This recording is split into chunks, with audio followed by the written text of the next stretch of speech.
Bienvenue sur www.cntlive.com. Les Nations Unies d'Amérique. Washington, D.C., le président de la Commission des Affaires étrangères de la Chambre des représentants, Edrois RCA, a publié la déclaration suivante sur les élections qui se sont déroulées hier en République démocratique du Congo.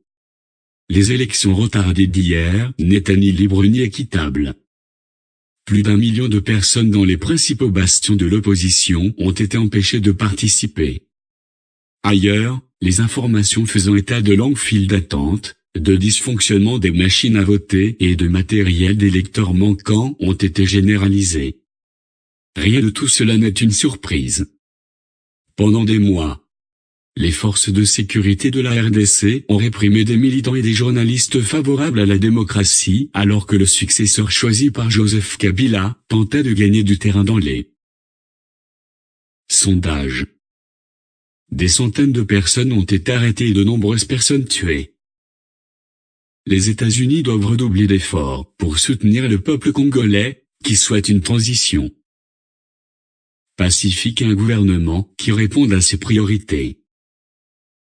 Nos partenaires européens et africains doivent également agir. Les irrégularités signalées lors des élections d'hier doivent être abordées.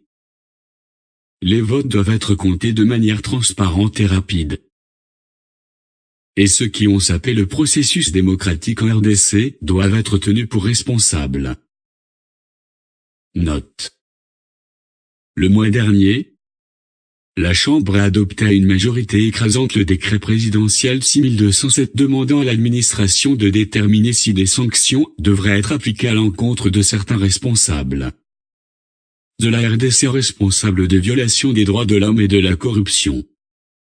Merci, et abonnez-vous sur www.cntlive.com.